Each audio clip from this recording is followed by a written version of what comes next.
Welcome back, adventurers. Today, we journey into a world where magic breathes through the trees, where ancient forces awaken at dawn, and where a single child's destiny can shift the fate of forgotten realms. In this episode, we follow the steps of a young hero. Elara discovers that the legends whispered through her village were far more real than anyone dared to believe. So settle in, turn up the volume, and prepare to step with me into a luminous world of mystery, danger, and breathtaking wonder.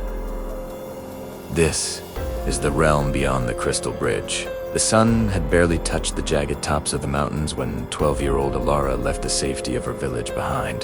The morning air was cold enough to bite, and thin streams of fog curled around her boots as she approached the cliff's edge. She pulled her worn cloak tighter. Something in her chest buzzed, half fear, half curiosity. Then, it began.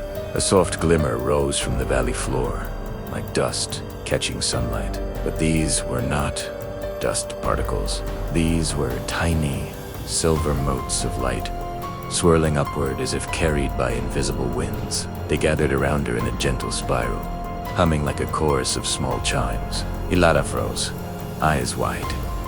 "You're real," she whispered. The motes answered not in words, but in movement. They streaked forward, forming a glowing trail through the misty forest below. Elara took a step toward them, and the earth beneath her foot suddenly bloomed with glowing blue flowers, spreading out in circular patterns before fading like sparks. Her heart raced. Her pendanta, crystal heirloom from her mother, began to glow fiercely. It spun on its chain, vibrating with warm energy, until it snapped to a stop, pointing toward a distant waterfall. A rainbow mist rose from the falls like a curtain of color, bending the light into shifting patterns. But beneath that mist, something far stranger waited. A brig, if it could even be called, that stretched across the chasm. Not made of stone, not of wood, not but of floating crystal shards, suspended in midair, humming with an electric blue aura.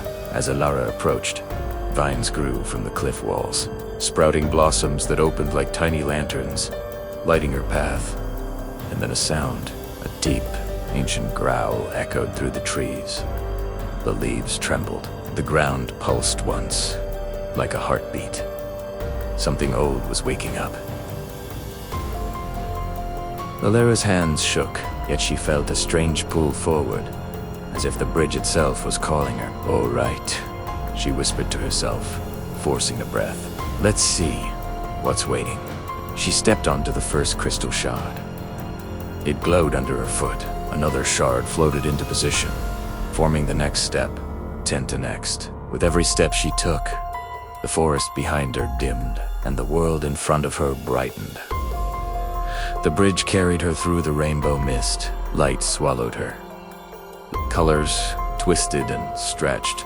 Stars flickered like fireflies, and the sound of 1,000 ancient whispers filled her ears. Then, silence. The mist cleared. Elara found herself standing in a vast valley filled with floating islands, luminous waterfalls, and ancient ruins rising like giants from the earth. A place untouched by time. A place waiting for her. The realm beyond the Crystal Bridge. And so, Elara steps into a world long forgotten, one that has waited centuries for a hero bold enough to cross the Crystal Bridge. But what dangers lurk in this ancient realm? What power called to her pendant? And what destiny awaits her now that she has crossed into the unknown? If you want part 2 of Elara's journey, drop a comment, hit that like button, and subscribe so you don't miss the next chapter of her adventure. Thanks for watching, adventurers. Until our next journey, stay curious, stay brave, and keep exploring.